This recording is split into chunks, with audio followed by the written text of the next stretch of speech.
I'm a researcher at the University of the Basque Country, and I'd like to present just some a recent work we've done on an intervention with all the attendees here.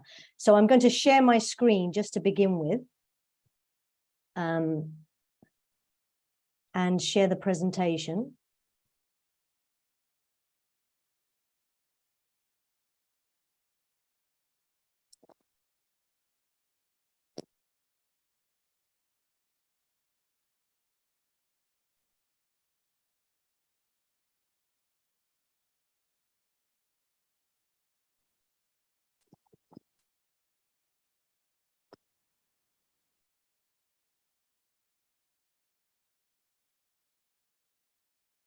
Sorry, I just wanted to, I'm just going to click this off. Okay, so I'm just going to go to the beginning. So basically, as I said, my name's Flor González Mujico. I'm a researcher funded by the European Union, Next Generation EU, Margarita Salas, post-grant fellowship at the University of the Basque Country in Spain. Today, I'd like to talk to you about an intervention that was carried out on enhancing motivation, self-regulated learning, and English for academic purposes development through ePortfolio Future Self Guides. It's a little bit strange because I can't see you all, but in any case, I'd like to thank all the attendees for being here.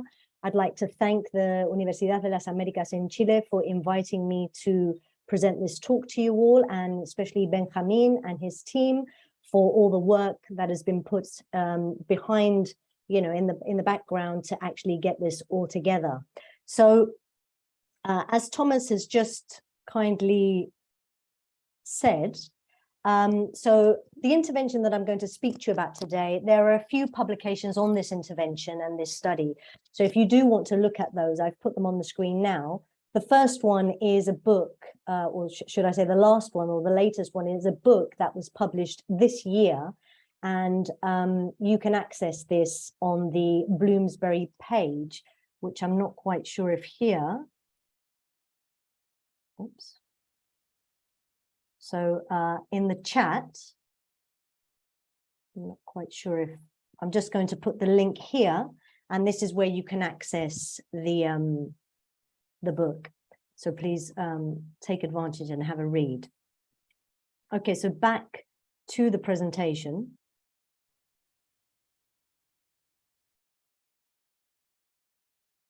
Apologies.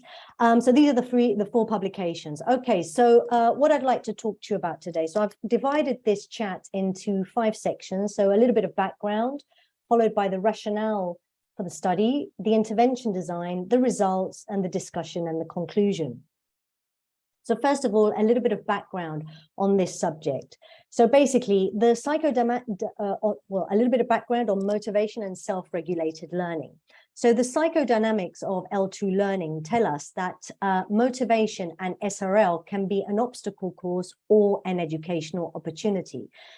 This means that if we want to succeed and overcome these obstacles, success in L2 learning means that learners and professionals need to transform these discouraging difficulties into manageable challenges.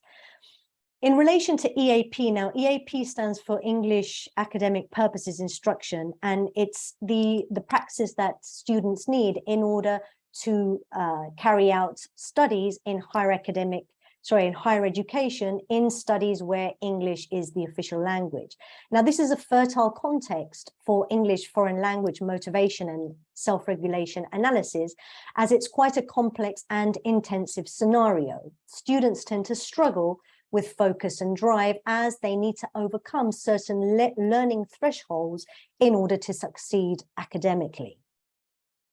Now, a few key terms before we start. The first key term I'd like to explain is the term of possible selves. Now, the LM motivational self system was designed by Dornier based on a combination of possible selves, Marcus and Neuris's possible selves, and Higgins's self-discrepancy theory. Now, basically, the L2MSS is a construct that describes the relationship between motivation, learner self-concept, and the L2 learning context. Now, within this L2MSS construct, there are certain definitions for the self-concept. The first one is the ideal L2 self. Now, this relates to the representation of the L2 attributes that one wishes to possess if one is able to master one's L2. The second, which isn't part of the L2 MSS, but is very relevant, is English self-concept. Now, this relates to a whole set of attitudes and opinions and cognitions that a person has of himself or herself as an English foreign language learner in the present or current situation. Third, in the L2MS, we also refer to L2 criterion measures. Now, this relates to the intended learning effort put into place by students. Now, possible selves, and another name for possible selves are future self guides. These relate to how learners are moved from the present towards the future. Future self guides are able to link the current self system and self-guided behavior. However, to do this, effective future self guides need to be composed of appropriate plans, scripts, self-regulatory strategies, and effective imagery. Another term that I'm going to mention within the intervention is DMC, or a DMC, which relates to a directed motivational current. Now, this is a concept designed by Dornier and colleagues, and it describes an intense motivational drive capable of stimulating and supporting long-term behavior in foreign language acquisition. The last term I'd just like to sort of highlight is what is an e-portfolio.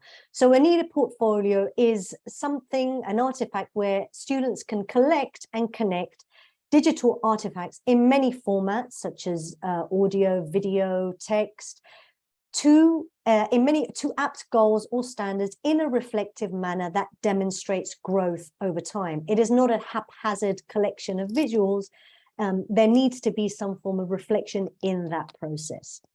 So now that I've looked into some of the key terms that we're going to mention in the following 20 minutes or so, I'd like to move on to the rationale of the study.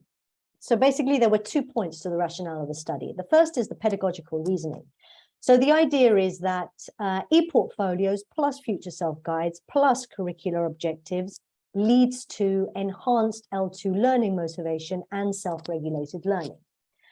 Why or how did I come to this conclusion? Well, first of all, one, motivation and self-regulated learning are have consistently been reported as significant factors in explaining learner success in L2 acquisition. Number two, L2 possible selves of future self-guides appear to be central to the conceptualization of L2 motivation and self-regulated learning.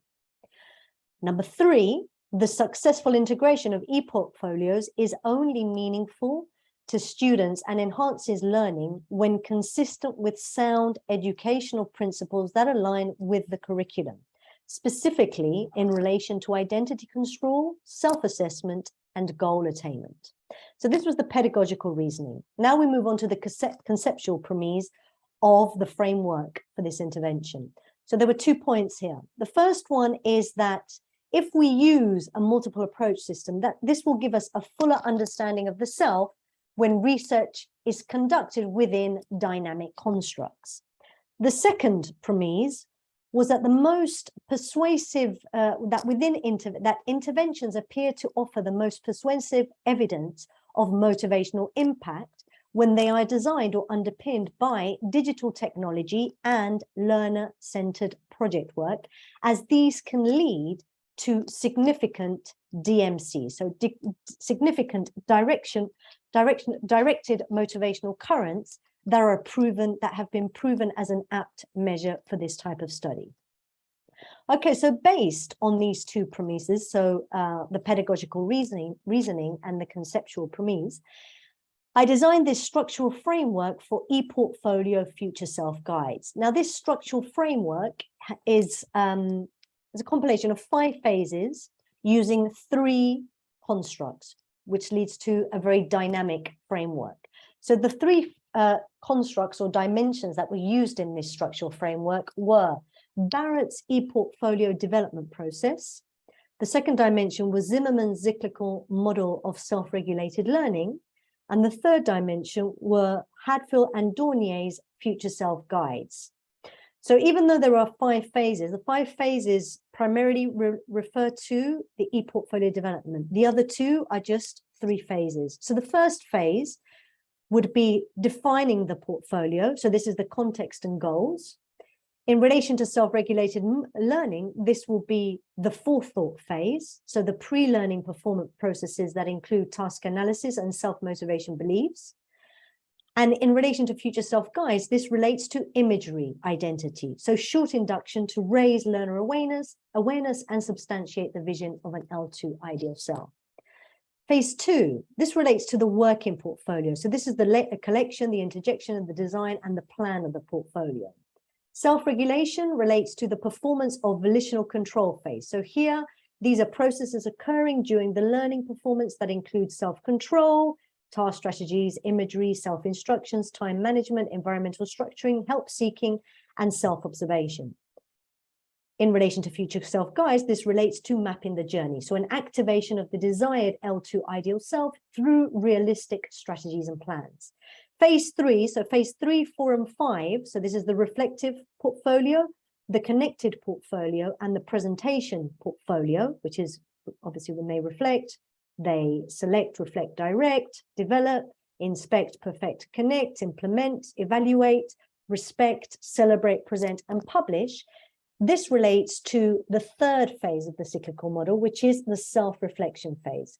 So this is self-evaluation of effort and outcomes, adjustment and implementation of the first and second phases, self-evaluation and self-reaction, self-satisfaction.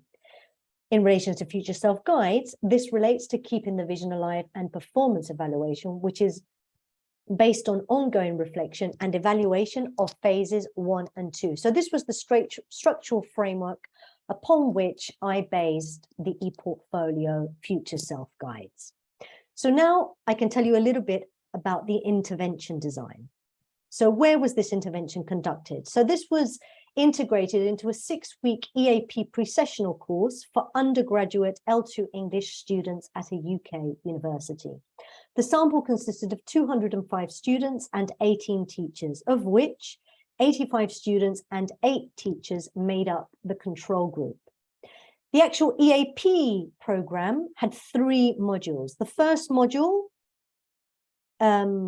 related to listening and speaking development. The second module related to reading and writing development. And the third module related to an IMRAD group research project. So the ePortfolio Future Self Guides were embedded within the last module, so within the curricular EAP group research project called IMRAD. This acronym stood for Introduction, Methods, Research and Discussion. The reason it was implemented within the project research, the group research project, is because this ties in with the evidence that I have found that these are the most meaningful and significant interventions. All students had the same final EAP objectives and evaluation. However, control students did not have an ePortfolio Future Self Guide or Future Self Guides embedded within their IMRAD project, but intervention students did, or experimental students did. This ePortfolio Future Self Guides was ungraded, student-owned, and optional. So students didn't have to do it, but obviously it was strongly encouraged that they should do. So there were 5 research questions. The first research question was, is there a positive relationship between motivation, self-regulated learning, and EAP development? Question 2, will ePortfolio Future Self Guides have a positive effect on motivation, particularly on English self-concept? Number 3, question 3, will ePortfolio Future Self Guides have a positive effect on self-regulated learning? Question 4, will ePortfolio Future Self Guides have a positive effect on EAP development? And question 5, will learner motivation, self-regulated learning, EAP development through ePortfolio Future Self Guides be subject to gender variance? Okay, now there are many apps and software out there for developing and designing e-portfolios. For this particular intervention, I've tried this intervention using Pathbright and Mahara. In UK universities, most of the time, most higher education, Moodle or Blackboard platforms will use Mahara. But with these two, I've used these two and these worked well for me or for this intervention. Now, the next phase, so we had our structural framework, we had the place, or I had the place to actually carry out the intervention. So the next part was to decide on the components that I would use to embed within the curricular IMRAD project. So in total, I used 12 components taken from Hadfield and Dornier's Motivating Learning Strategy book. Now, these three phases, these relate to the phases I mentioned in the structural framework in relation to future self-guide. So the first phase, imaging identity, comprised 4 components.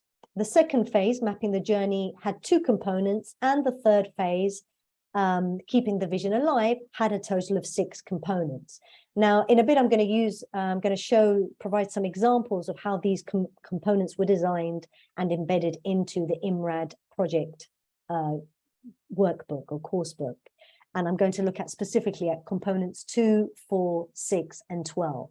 So these were the 12 components that I wanted to integrate within the EAP IMRAD project course book.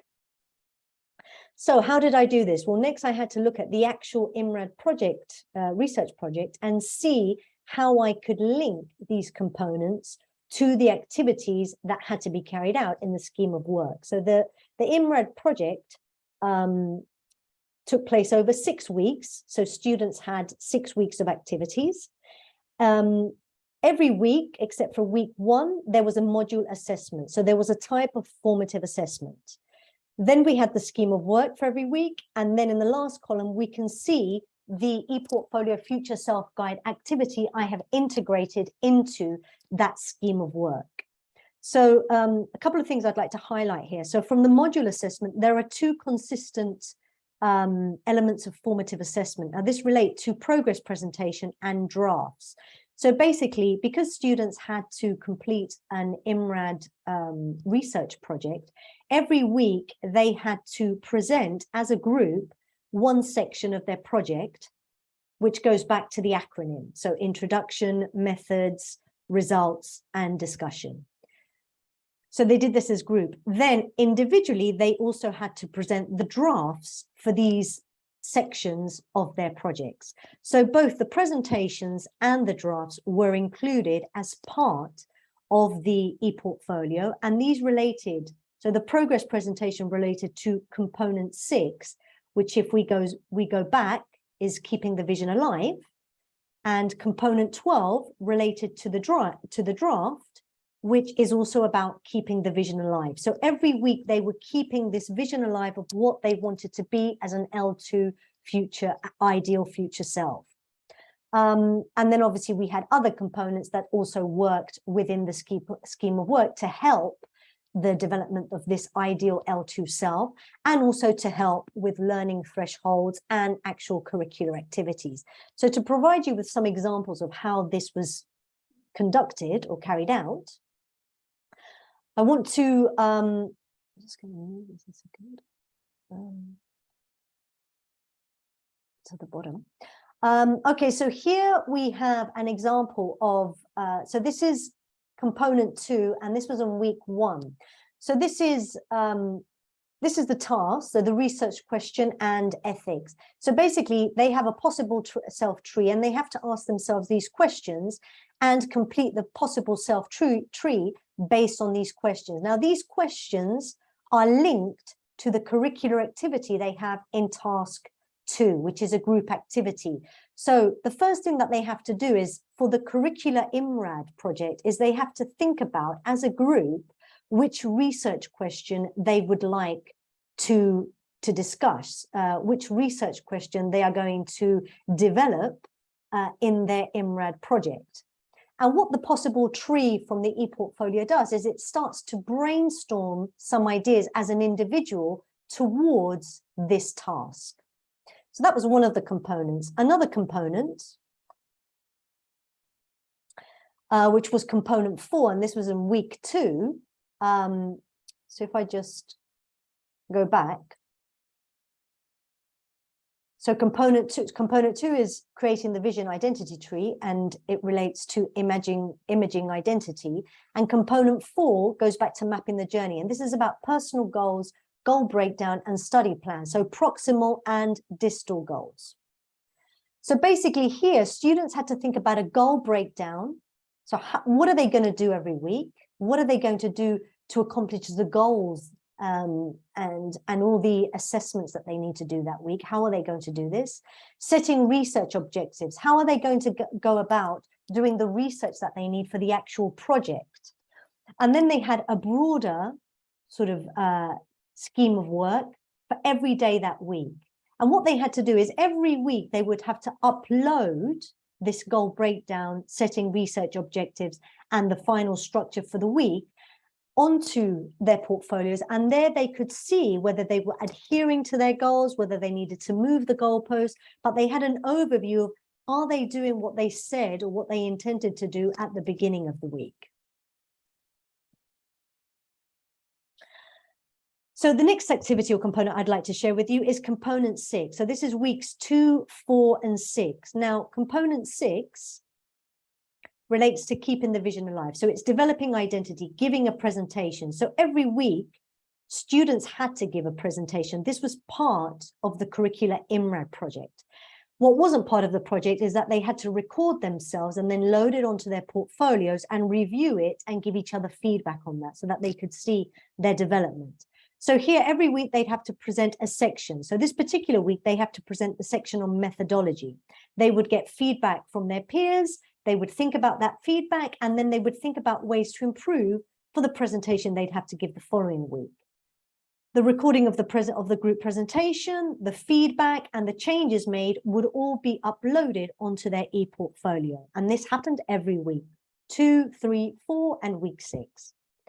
Then finally, the last component I'd like to share with you relates to the writing draft. So this is component 12, and it's weeks 2 to 6. So every week except week 1. So this is component 12. And this relates to making it real. So role models, you know, the checklist. What do we need to do to write well? And this is also about keeping the vision alive. So here, what students had to do, once again, here they had to write about their section on methodology. So they would write in class that draft for methodology. So they have an hour and a half to write that draft. They would take a picture of that draft. I would then offer feedback. They would take a picture of that feedback, and then they would work on those corrections. All these 3 aspects would be uploaded onto their e-portfolio so that they could see what they'd written, the feedback received, and what they'd done about these comments on feedback from week to week. Okay, so now I'd like to talk a bit about the results of the intervention. So once we designed the intervention, we'd implemented the intervention, we had to look at the results. So if I go back to the research questions, out of the 5 questions, 4 questions demonstrate there were significant results on 4 of these questions. So questions 1, 2, 4, and 5. So the first one, question 1. Let me just take this down again. Sorry, before I go on to the question, for the quantitative data, this was only for students. And here, just to briefly outline the scale. So learner motivation, the scale was the L2 MSS, and self-regulated learning was measured on a separate scale. So from this scale, the criteria that is highlighted, or the dimensions that are highlighted, these are the ones that prove to be significant in relation to motivation. So the first one, criterion measures, which are the measures learners' criteria toward intended effort to learn English. The ideal self, which are the L2 attributes learners wish to possess to master the L2. Instrumentality promotion, which relates to learners' personal English learning purposes. Attitudes towards English, which relates to learners' evaluation of their current foreign language learning environment and experiences. And English self-concept, which relates to students' perception of present self in the foreign language learning process. So first of all, question 1.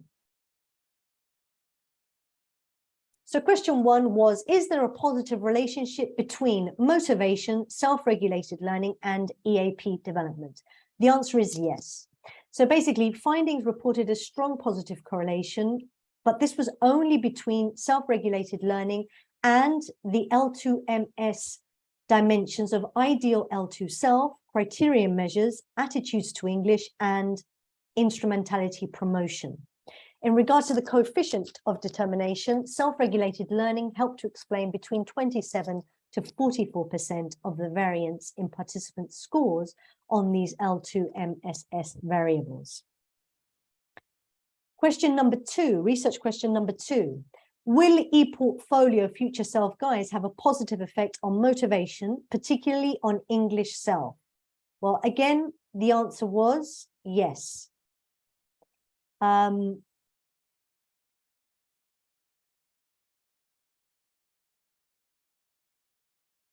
So the mean scores on criterion measures and English self proved significant, with experimental students reporting better scores, as can be seen in this graphic. Students who had submitted an e-portfolio in its entirety, in addition, were the only group to report significant gains on ideal self, ideal L2 self, and attitudes to English.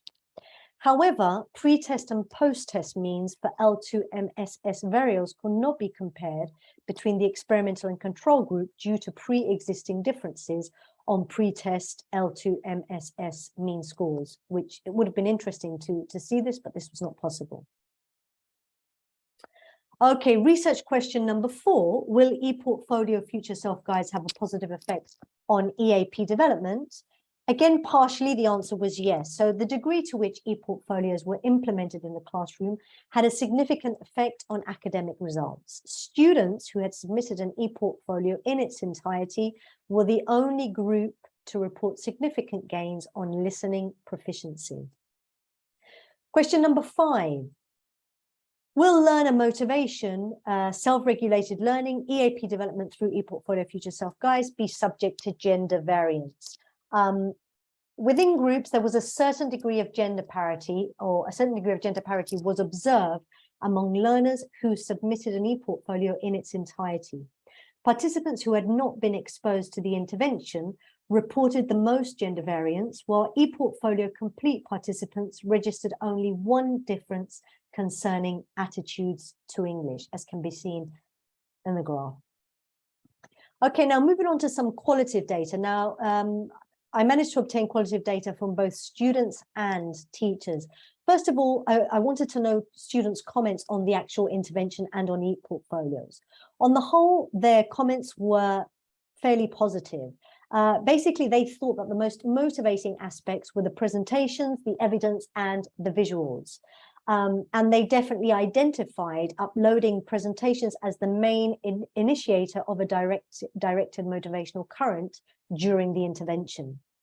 They also said that having a visual record of their work that they could refer to retrospectively and at their own pace prompted students to review, reflect, and correct curricula and intervention materials, which generated self-repair strategies and self-regulated learning. Students associated the visual aspect of e-portfolios with a pleasurable way of learning English and improving English for academic purposes development. The negative impact of e-portfolio, technical issues, plausibility, self-efficacy, and privacy were noted to a lesser degree. However, some did feel that the duration of the intervention was ineffective, while others were reticent to upload components they felt less confident completing, particularly when visibly exhibited on an e-portfolio. As to the qualitative data garnered from teachers, this was also mostly favorable. So for them, the most positive attribute was the motivational content included into the portfolio, so the components. They considered the components effective in generating interest and visible cognitive development in the classroom, as it allowed learners to gain and improve on skills that were required for their summative assessments while addressing learning thresholds. Teachers particularly endorsed e-portfolio in relation to presentations, submissions and writing, and they thought that submitting components to an e-portfolio conferred the task a sense of officialdom, and having a visible record of activities had a positive effect on motivation. One teacher even noted how e-portfolio submission fostered the development of auditory skills, which supports the quantitative findings on listening gains in this study. Last but by no means least, they also said that time constraints and plausibility were detrimental to learner motivation. A component was deemed ineffective when it lacked relevance or was considered too challenging. Some teachers also felt that there was insufficient time to address the content demands of the IMRAND curricular objectives and the components of the intervention effectively. However, the fact that the components had to be completed and submitted on occasion in students' own time incremented individual reflection and self-regulated learning. Now, just a few brief points to close this presentation regarding future discussion and some conclusion points. Okay, so the key findings. First of all, that there is a strong positive correlation between L2 MSS dimensions and self-regulated learning. This validates the conceptual framework that I have designed on ePortfolio Future Self Guides. Secondly, quantitative and qualitative data both corroborate the effectivity of the design and implementation of ePortfolio Future Self Guides on motivation and L2 acquisition. Experimental students sustain their level of internal intended effort and improve perceptions of their present English selves twofold over control learners, which is a significant point that we need to underscore.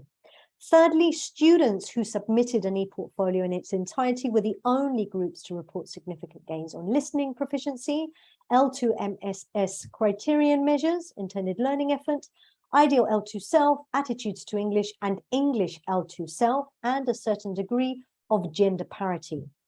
Fourth, English self-concept is pivotal to generating motivation.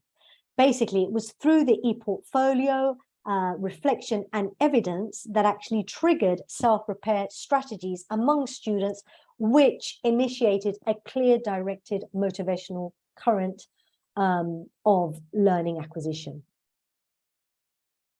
What are the pedagogical implications? Well, the pedagogical implications is that the proven feasibility and positive impact of ePortfolio Future Self Guides foster motivation, they foster self-regulated learning, reflection, self-repair, and self-repair strategies that lead to clear directed motivational currents and English for academic purposes development.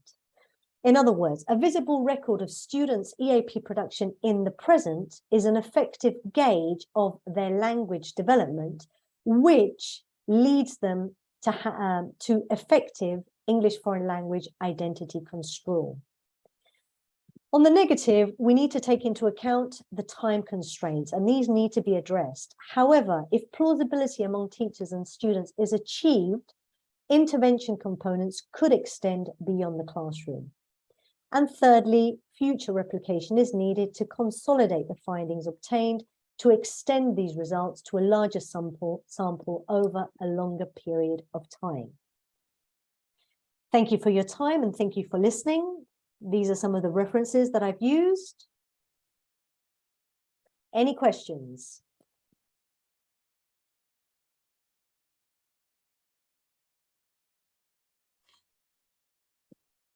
Okay, so I guess I'll find out if we can get the questions through the chat or how we can receive questions. I don't know if Camila, podemos recibir preguntas a través del chat o a través de WhatsApp. Because I'm in contact with Benjamin through WhatsApp, so maybe if they have questions in the room or we have questions in Zoom, so I'll pay attention to. Hola. Okay.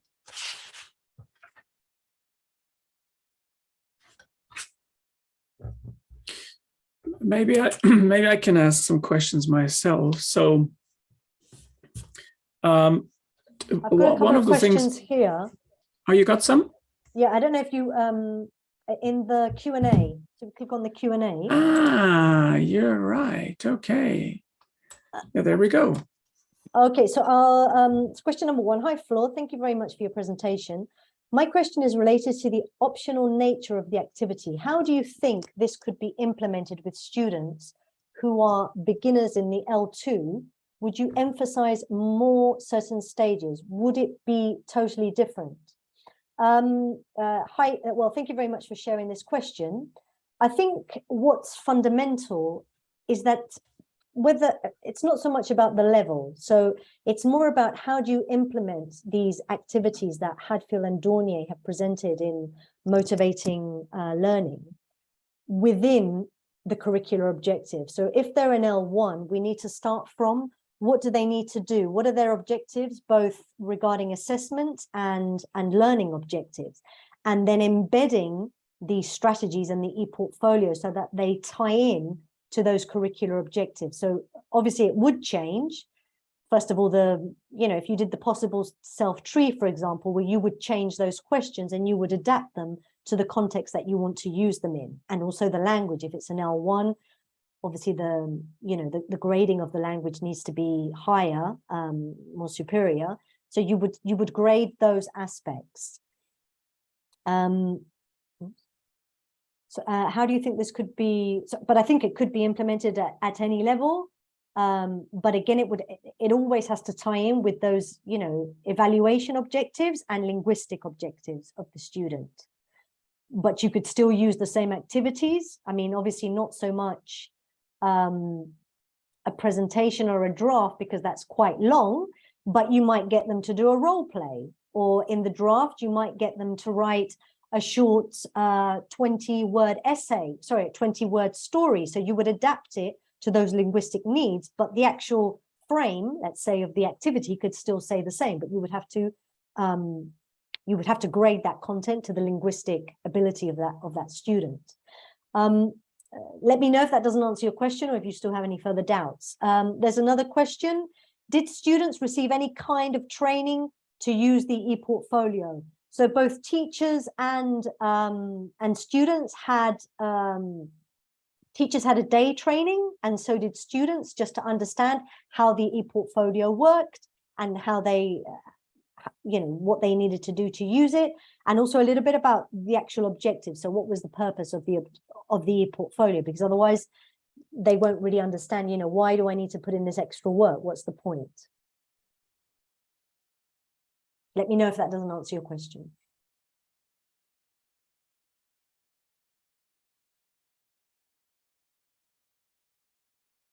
Thomas, but that's it. I don't know if you want to go with your question. All right. Yeah, I was curious to find out a bit. Did you have like a profile before the intervention, so that you knew what kind of self-concept they had? So you had like pre and post comparisons? No, so this is why we couldn't do the comparison between experimental and control group. So it would have been ideal to do that beforehand. Okay. The problem is, so these are pre-sessional students, mainly Asian. So generally, because of visa purposes, generally they don't arrive much sooner. So some of them arrive on the day, some of them maybe arrive the day before. But if you did this in a context where your students are already there, absolutely, there would be that testing beforehand. So you could group them and have two ideal groups, so a control and experimental group, that are starting from the same ability of visualization. So that would have, even though, so in the actual questionnaire, there was a question that actually did ask about that, and that's how we knew they didn't have that same level. So we couldn't compare them on that. Another question came in the question and answer. Okay, so in your experience, should teachers self-regulate their own expectations when it comes to motivating students?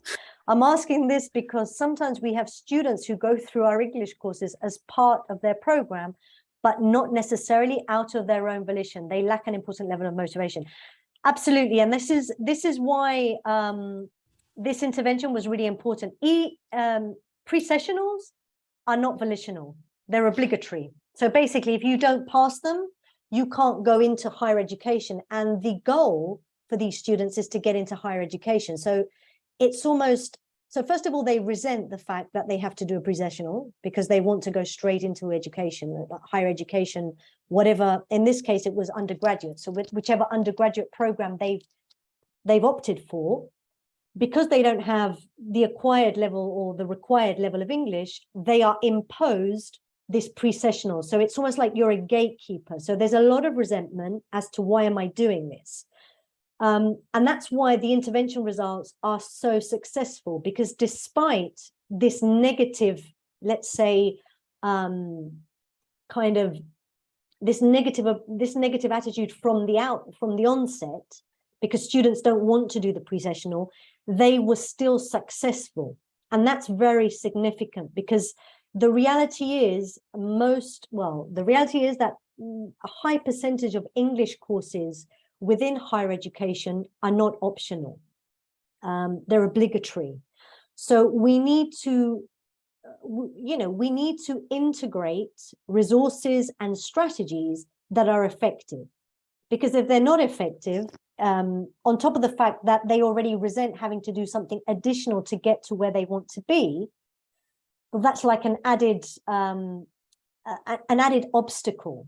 So when you say, should teachers self-regulate their own expectation when it comes to motivating students, I think we need to be realistic, and we need to understand their point of view as well. So obviously we have a point of view, and the point of view is you need this level of English in order to be successful to do the next stage of your, of your higher education program.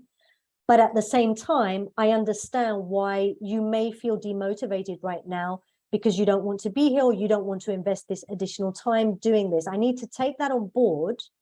And what I need to do is whatever activity I do, I need to, from the outset, I need to explain to my student, why are we doing this? What is the point of this? And what should be the result? Because then the problem about expectations is that if we're not clear about what we want when we want it, then expectations can be very, very diverse. But I think if this is, established right from the start, and there's a clear methodology and there's a clear reasoning for what we do and when we do it, and we explain that to our students, generally, in my experience, students tend to be on board because they understand why they're doing something and what is the point of this. So the point of you uploading your presentation every week, even though you might be reticent to it right now, after the 6 weeks, I'd say 95% of students were thankful that they'd done that, because they actually saw how week 6, their presentation was 10 times better than week 1.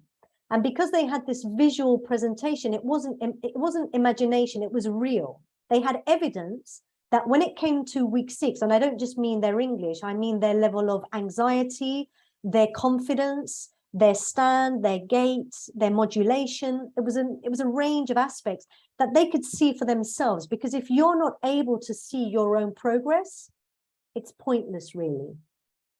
And that's where we need the visual aspect. We need something, or they need something, us telling them you need to be motivated. No, they need to see themselves growing, developing, and that will lead to these directed motivational currents, because they can see, I'm improving. I can see it. You don't need to tell them because it's evident.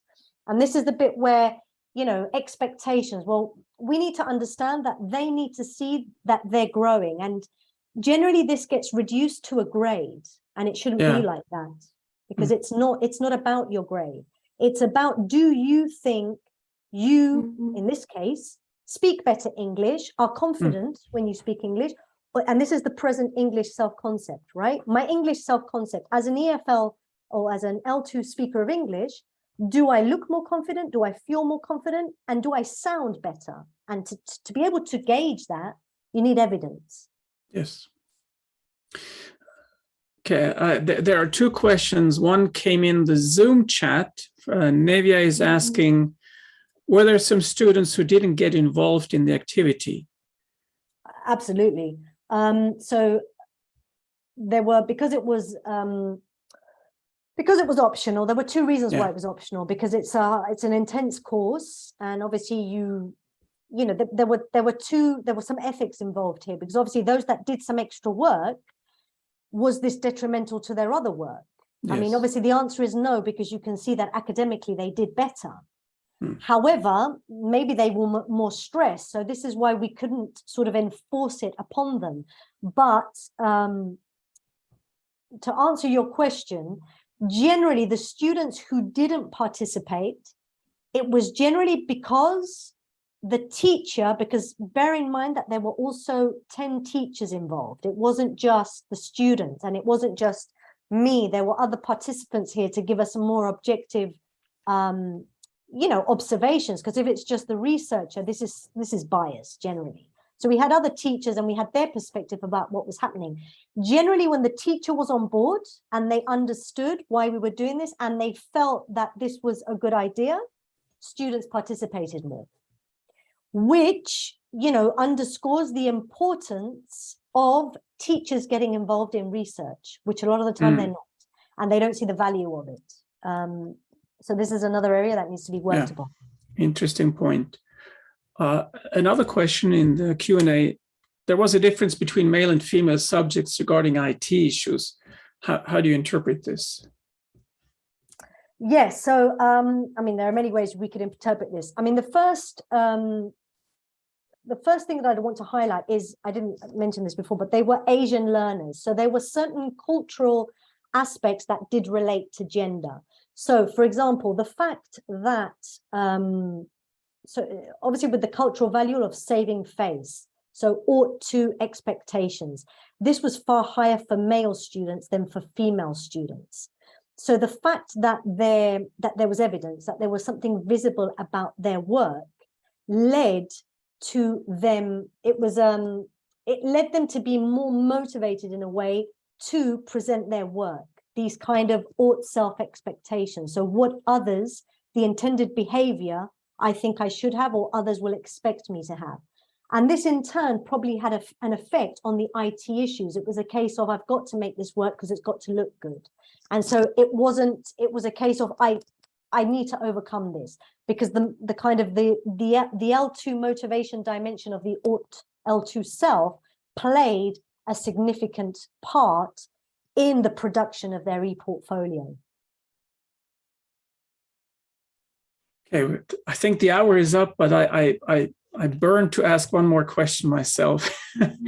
When you look at Dernier's model of the ideal future self, I get the impression there is, or the entire concept of the ideal future self, there's like two ways you can project, visualize. One is like a status model where you can see yourself being in a different context, successful and all that. And the other one is visualizing the way to get there. It's almost like, like in sports psychology, the athlete does not visualize winning, but performing, I would think. They see themselves doing a successful pitch or whatever. So in your case, you gave them a successful way of getting there. Is that correct? Is that what the portfolio was about, right? Exactly. So, and did you mingle that with the more status visualization, that they had to see themselves as successful, whatever they wanted to become, or was it more the path, so to speak? For me, obviously, I integrated both models, right? So you have the L2 ideal self, which is the vision of you as a successful, L2 English speaker, right? Yeah. And how you see yourself. The problem with this is very dreamlike. It's not real. And the problem with dreams is that if there isn't a clear strategy to get there, it's highly unlikely. They're going to remain dreams. This is the problem.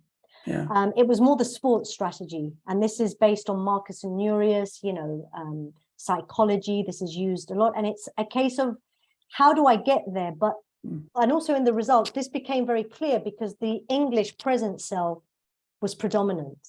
This means that two things. The goalposts are going to move. They're going to change, right? Because as you move towards that vision, sometimes even that vision, that final vision might even change because it may not be that that attractive anymore. Yeah. So it's got to be the journey, because that journey can change, but you need to get to the first part of that journey in order for that to move in any way or to transform, to grow. So it was definitely the path. This vision, it's too remote. It's not tangible. Yeah. Having pictures of the present self moving, let's say dynamically, so not static, this is what allowed students to progress. Having, you can ask students, I mean, their image of themselves as English speakers doesn't really adjust to reality, for better or for worse. Students who think they're not that good at something are magnificent. Students who think they're great, may not be. Yeah. So this is it's intangible, and that's the problem. With you need that vision, because that vision actually sets the goalposts. But what's important is the journey, it's the path, because that path will change for various reasons. Our life will change. We can't control external factors. These will happen. And when they do happen, you need to adjust. If you're unable to adjust, it's impossible. And life, it's just not static. It's just not the way it is. And I just wanted, just briefly, because there's just very, very briefly, but was it too much trouble about the deadlines when students had to deliver their task? Did you attack something on the way through? I just want to say that the deadlines were tight, but this is what I mean by going back to the question of motivation. As a teacher, you need to find the way to integrate it seamlessly. Where it's, they're doing, that's why it's incorporated into the task. It's doing it a way that it's almost brainstorming for the task that you need to do. So it doesn't feel as if it's just a submission of tasks. It shouldn't be. It's a reflection of, it's a reflection of a process which is tied into your academic evaluation process, let's say. Okay, we're past the hour. There is one more question. I don't know. I leave it up to you if you want to address it quickly. Otherwise, I'm okay, sure we'll do it. Okay. It would appear the motivation is a requirement to join an e-portfolio-based intervention. Are demotivated students somehow inevitably excluded from this experience? I don't really understand the concept of a demotivated student. Motivation fluctuates. There is no such thing as a demotivated. You can be demotivated at a certain point in your life. This is not a personality trait. It's a flow. And you're not highly motivated all the time, and you're not demotivated all the time. It's that fluctuation from motivation to demotivation. And another thing that I also want to emphasize is the importance of self-regulation. If you're self-regulated to a degree, there is intrinsic motivation, because that self-regulation is what's getting you from goal to goal. And in order to get from goal to goal, there needs to be some form of directed motivational current. Doesn't mean that you're, feeling highly motivated, but there is a motivational current, and that is part of self-regulation, moving, constant motion. Great.